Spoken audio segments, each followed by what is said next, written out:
जय हिंद। तो फ्रेंड्स, इस वीडियो में हम लोग जो है 12वीं कक्षा का जो दूसरा चैप्टर है बायोलॉजी का, sexual reproduction in flowering plant यानी कि पुष्पीय पादपों में लैंगिक जनन, इसमें जो है पुमंग और जायांग के बारे में हम लोग चर्चा करेंगे फ्रेंड्स। तो हम लोग सबसे पहले देख लेते हैं कि पुमंग क्या होता है। तो पुमंग जो होता है बेसिकली फ्रेंड्स, ये जो है पुष्प का नरजनन अंग होता है। ये क्या होता है? पुष्प का नरजनन अंग होता है और इसकी इकाई को क्या पुंकेसर कहा जाता है, यानी कि स्टामिन बोला जाता है। अब पुंकेसर को जो है फ्रेंड्स 3 भागों में बांटा गया है। पुंकेसर को कितने भागों में बांटा गया है? 3 भागों में बांटा गया है। पहला तो है परागकोश, दूसरा है योजी और तीसरा है तंतु। परागकोश फ्रेंड्स यहाँ ही परागकण उपस्थित होते हैं और योजी फिर तीसरा है तंतु। तो फ्रेंड्स हम लोग देखते हैं इसको बारी बारी से। तो फ्रेंड्स यहाँ पे जो है इसका एक फिगर बना हुआ है। सबसे ऊपर जो है परागकोश में ये जो परागकोश है और उसके बाद है कनेक्टिंग यानी कि योजी और उसके बाद फिर है तंतु। तो इसको हम लोग एक सरल पिक्चर से, एक सरल चित्र से हम लोग समझ लेते हैं फ्रेंड्स। ये डिस्प्ले पे आप लोगों को दिख रहा होगा फ्रेंड्स। यहाँ ये जो है ये क्या है फ्रेंड्स के, यहाँ पे मैं थोड़ा सा इसको जूम कर लेता हूँ फ्रेंड्स, एक सेकेंड। मैंने फ्रेंड्स इसको यहाँ पे जूम किया है तो आप लोग यहाँ पे देख सकते हो। ये जो है ये वाला भाग ये क्या होता है? एंथर होता है फ्रेंड्स, यानी कि परागकोश होता है। और ये जो है यहाँ पे ये जो है ये क्या होता है? फिलामेंट होता है यानी कि तंतु होता है। और इस दोनों को जो बीच में जोड़ने वाला जो भाग होता है फ्रेंड्स उसको क्या कहा जाता है? योजी कहा जाता है। ओके फ्रेंड्स, तो हम लोग चलते हैं फिर। यहाँ पे इस प्रकार से ये भी फिगर बना हुआ है। तो हम लोग सबसे पहले देख लेते हैं कि परागकोश क्या होता है। तो यह जो है पुंकेसर का पहला तथा ऊपरी भाग होता है। परागकोश क्या होता है? पुंकेसर का पहला तथा ऊपरी भाग होता है। और यह एक जो है पाले या 2 पाले में बना होता है, या एक पाले या तो 2 पाले में बना होता है। यह एक पाले का बना होता है तो इसे क्या कहा जाता है फ्रेंड्स? एक कोष्ठीय पाले कहा जाता है। यदि ये 2 पाले का बना होता है तो इसे द्विकोष्ठीय पाले कहा जाता है। ओके फ्रेंड्स, तब जो है क्या होता है इसमें अर्धसूत्री कोशिका विभाजन के फलस्वरूप क्या होता है? नर युग्मक परागकण का क्या होता है? निर्माण होता है। फ्रेंड्स, यदि ऑब्जेक्टिव क्वेश्चन यहाँ से बन जाता है, यदि ऑब्जेक्टिव में पूछा जाए कि नर युग्मक परागकण का निर्माण कहाँ होता है, तो परागकोश में होता है। और किस कोशिका विभाजन के दौरान नर युग्मक परागकण का निर्माण होता है, तो क्या हो जाएगा हमारा आंसर? अर्धसूत्री कोशिका विभाजन के द्वारा होता है। ओके फ्रेंड्स, अब यहाँ पे हम लोग चलते हैं दूसरा नंबर, योजी। योजी क्या होता है? यह जो है फ्रेंड्स परागकोश तथा तंतु को जोड़ने का बेसिकली इसका यही काम होता है कि परागकोश और तंतु को जोड़ने का काम करता है। और ये पुंकेसर का जो है मध्य भाग है जिसके द्वारा परागकोश तथा तंतु जो है दोनों जुड़े हुए होते हैं। फिर हम लोग देख लेते हैं हमारा तीसरा क्या है? तंतु। अब यानी कि फिलामेंट। ये क्या होता है फ्रेंड्स? यह पुंकेसर का जो है आधारीय भाग होता है और ये धागे नुमा संरचना में होता है। और यह परागकोश को पुंकेसर के मध्य भाग को जोड़ता है, यानी परागकोश और पुंकेसर का जो है इसके मध्य भाग को जोड़ता है। ओके फ्रेंड्स, अब हम लोग चलते हैं जायांग पे। तो जायांग क्या होता है कि ये पुष्प का जो है मादा जनन अंग होता है। ये क्या होता है? पुष्प का मादा जनन अंग होता है। और ये पुष्पासन पर जो है एक चक्रीय रूप में सजे हुए रहता है। किस रूप में? चक्रीय रूप में सजे हुए रहता है। और इसकी जो है कई संख्याएं पाई जाती है। ओके फ्रेंड्स, और इसकी इकाई को हम लोग क्या कहते हैं? कार्पेल यानी कि स्त्रीकेसर कहा जाता है ना। अब हम लोग देखते हैं कि स्त्रीकेसर भी जो है कितने प्रकार के होते हैं? 3 प्रकार के होते हैं। पहला क्या होता है? स्टिग्मा होता है। फिर ये क्या होता है? वर्तिका होता है। यानी कि प्रकार, इसका जो 3 भाग होता है फ्रेंड्स, मैंने 3 प्रकार बोल दिए थे स्त्रीकेसर के, नहीं 3 प्रकार नहीं, इसका 3 भाग होता है। क्या होता है फ्रेंड्स? इसका 3 भाग होता है। पहला क्या होता है? स्टिग्मा यानी कि वर्तिकाग्र। दूसरा क्या होता है? स्टाइल यानी कि वर्तिका। और तीसरा क्या होता है? ओवरी यानी कि अंडाशय। तो यहाँ पे फ्रेंड्स एक फिगर बना हुआ है। तो यहाँ पे हम लोग देख सकते हैं ये ऊपर वाला जो भाग होता है वो क्या होता है? स्टिग्मा होता है। और इसके बीच वाला जो भाग होता है वो क्या होता है? स्टाइल यानी कि वर्तिका होता है। और ये जो है ओव्यूल फ्रेंड्स यानी कि अंडक होता है। और ये जो है ओवरी, ये पूरा जो क्या होता है?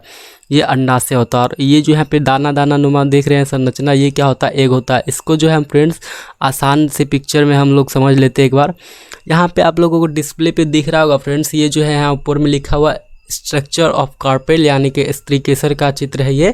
तो ये इसका जो ऊपर का जो भाग होता है फ्रेंड्स, इसी को क्या बोला जाता है, स्टिग्मा बोला जाता है। और इसका जो ये मध्य वाला भाग है इसी को स्टाइल यानी कि वर्तिका बोला जाता है। और यहीं पे जो है और कई संरचनाएं रहती है, जैसे कि फ्रेंड्स पोलन ट्यूब रहता है यानी कि जो है पराग नली रहता है। जब परागकण इस एंथर यानी पराग कोश से परागकण निकल करके किसी माध्यम से वर्तिकाग्र पर पहुंचता है तो इस बीच में जो है एक नली होता है जिसको पराग नली कहा जाता है। तो उस नली के माध्यम से कहाँ पहुंचता है, अंडाशय तक पहुंचता है और उसके बाद निषेचन की क्रिया होता है। ओके फ्रेंड्स, फिर उसके बाद क्या है, यहाँ पे ओव्यूल है। क्या फ्रेंड्स, ओव्यूल यानी जो ये जो है यहाँ पे अंडाशय है और यहाँ पे क्या है ओवरी वाल यानी कि अंडाशय का जो दीवार है फ्रेंड्स, और यहाँ पे क्या है ये अंडाशय है। ओके फ्रेंड्स, तो हमने चित्र से ये देख लिया। आप ये चित्र चाहो तो ये चित्र आप बना सकते हो, और उसके बाद यदि आप चाहो कि ये चित्र ऐसा बनाना तो आप ये भी बना सकते हो, नो प्रॉब्लम। आपके मन में भी कोई ऐसा फिगर आ रहा होगा तो आप वो भी बना सकते हो, इससे रिलेटेड जो आपको अच्छे से समझ में आ जाए वो आप बना सकते हैं फ्रेंड्स। तो फिर हम लोग देखते हैं इसका पहला पॉइंट क्या होता है, वर्तिकाग्र। तो वर्तिकाग्र क्या होता है, यह जो है स्त्रीकेसर का जो है क्या है प्रथम भाग है, यानी कि ये जो है स्त्रीकेसर का सबसे पहला भाग है और ये ऊपरी भाग भी है। ये क्या है, स्त्रीकेसर का सबसे ऊपरी और पहला भाग है। और ये खुरदरा होता है। क्या होता है फ्रेंड्स, खुरदरा यानी कि रुखरा होता है। और इसमें जो है एक लसलसा पदार्थ भरे रहते हैं। क्या होते हैं, एक लसलसा पदार्थ भरे होते हैं जो परागन का जो है स्थल है, जो क्या है परागन का स्थल है। यानी कि परागकण जब किसी माध्यम से वहाँ पर आता है वर्तिकाग्र पर, तो ये जो लसलसा पदार्थ होता है फ्रेंड्स वो क्या करता है परागकण को अपने में चिपका लेता है और पराग नली के माध्यम से कहाँ भेज देता है फ्रेंड्स, अंडाशय में भेज देता है। ओके फ्रेंड्स, अब ये क्या कहता है कि ये जो है परागन का स्थल है, यानी कि यदि ऑब्जेक्टिव में पूछा जाए कि परागन का स्थल किसे कहा जाता है तो क्या हो जाएगा, हमारा आंसर वर्तिकाग्र हो जाएगा। नाउ फ्रेंड्स, फिर क्या है, अर्थात परागकण इसी पर आकर के क्या होता है चिपकता है। ओके, अब हम लोग देख लेते हैं हमारा जो है वर्तिका। वर्तिका क्या होता है, यह जो है स्त्रीकेसर का मध्य भाग होता है। क्या होता है, स्त्रीकेसर का मध्य भाग होता है और इसका आकार जो है नली के जैसा होता है। ओके फ्रेंड्स, और ये सभी फूल में नहीं पाए जाते हैं। जिस फूल में ये पाए जाते हैं उसे सवृंत स्त्रीकेसर कहा जाता है। अब यहाँ से हमारा ये जो है एक और क्वेश्चन बन रहा है फ्रेंड्स कि सवृंत स्त्रीकेसर किसको कहेंगे। तो जिस फूल में वर्तिका नहीं पाया जाता है उसे क्या कहेंगे, उसे क्या कहेंगे फ्रेंड्स, सवृंत स्त्रीकेसर। ओके फ्रेंड्स, सॉरी फ्रेंड्स, यहाँ पे जिस फूल में ये जो वर्तिका पाया जाता है उसे हम लोग क्या कहेंगे, सवृंत स्त्रीकेसर कहेंगे। और जिस पुष्प में ये नहीं पाया जाएगा वर्तिका उसे हम अवृंत स्त्रीकेसर कहेंगे। तो आगे पढ़ेंगे इसके बारे में फ्रेंड्स। चलते हैं हम लोग फिर अगला टॉपिक जो, और इसमें जो है क्या फ्रेंड्स, जिस फूल में ये नहीं पाया जाता, मैंने ऊपर बताया था कि जिस फूल में ये नहीं पाया जाता उसे अवृंत स्त्रीकेसर कहा जाता है। ओके फ्रेंड्स, परागन के बाद जो है ये पराग नली का निर्माण कर लेता है। अर्थात मैंने जो वहाँ फिगर में बताया था फ्रेंड्स, इस फिगर में बताया था कि इसके बीच में जो एक पराग नली होता है वो एक्चुअल में क्या होता है फ्रेंड्स, स्टाइल यानी कि वर्तिका जो होता है वो ही क्या कर लेता है कि परागन के बाद क्या कर लेता है, पराग नली का निर्माण कर लेता है। यानी कि क्या होता है फ्रेंड्स कि बेसिकली जब यहाँ से जो है पराग कोश से परागकण निकल करके यहाँ स्टिग्मा पर आकर के जब चिपकता है फ्रेंड्स, तो ये जो है स्टाइल यानी कि वर्तिका ये क्या कर लेता है कि पोलन ट्यूब यानी कि पराग नली का निर्माण कर लेता है और जिसके माध्यम से जो है परागकण अंडाशय तक पहुँचता है। ओके फ्रेंड्स, तो फिर हम लोग देख लेते हैं कि अब अंडाशय क्या होता है। तो यह जो है स्त्रीकेसर का आधारीय भाग होता है। क्या होता है, आधारीय यानी कि सबसे निचला भाग होता है। ओके फ्रेंड्स, और ये जो है पुष्पासन पर चक्रीय रूप में क्या होते हैं, सजे रहते हैं और इसका आकार जो है अंडाकार या गोलाकार होता है ना।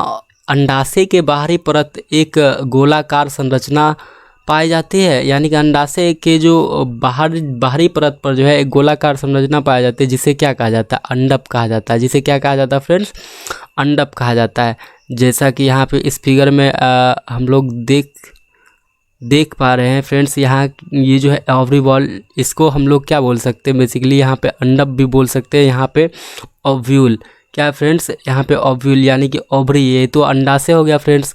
और इसके जो दीवार पे जो होते हैं यानी कि अंडप, इसके जो ये जो है इसके दीवार पे पाए जाते हैं एक पतली संरचना, इसमें तो क्लियर रूप से नहीं है फ्रेंड्स। यहाँ पे आप देख सकते हैं, यहाँ ओवरी बॉल लिखा हुआ है, इसी को हम लोग क्या कहेंगे, अंडप कहेंगे। ओके फ्रेंड्स, तो फ्रेंड्स अंडप के अंदर जो है भ्रूणपोष तथा मतलब भ्रूणपोष पाया जाता है। भ्रूणपोष कहाँ पाया जाता है फ्रेंड्स, अंडप के अंदर पाया जाता है, जिसमें 7 कोशिका या 8 केंद्रक पाया जाता है। तो भ्रूणपोष जो है मुख्यतः 3 प्रकार के होते हैं फ्रेंड्स। ओके फ्रेंड्स, पहला क्या होता है, प्रतिमुख कोशिका, दूसरा होता है द्वितीयक केंद्रक और तीसरा होता है अंड समुच। तो फ्रेंड्स इस वीडियो में हम लोग इतना ही देखेंगे, और इसके आगे जो है प्रतिमुख कोशिका, द्वितीयक केंद्रक, अंड समुच यानी कि भ्रूणपोष के जो तीनों प्रकार है फ्रेंड्स, इसको हम लोग अगले वीडियो में देखेंगे। तो मुझे उम्मीद है कि आप लोगों को ये वीडियो अच्छा लगा होगा फ्रेंड्स, और काफ़ी अच्छे से समझ में आ गया होगा। तो हम जो है फ्रेंड्स इस चैनल पे इसी प्रकार से हर टॉपिक को जो है डेफिनेशन वाइज लेके आने वाले हैं फ्रेंड्स। तो आप लोग हमारे चैनल को लाइक कर दो, शेयर करो और सब्सक्राइब करके बेल आइकन प्रेस कर दो और ऑल सेलेक्ट कर लो, ताकि हमारा जो है एक भी हमारा हर नोटिफिकेशन आप तक पहुंचे और एक भी वीडियो मिस ना हो। फ्रेंड्स यहाँ पे मैं जो है पूरे बायोलॉजी को इस तरह से पढ़ाने वाला हूँ, और उसके बाद फिजिक्स को भी मैं इसी तरह से टॉपिक वाइज लेके आऊँगा। तो आज के इस वीडियो में इतना ही फ्रेंड्स, मिलते फिर अगले वीडियो में, तब तक के लिए जय हिंद।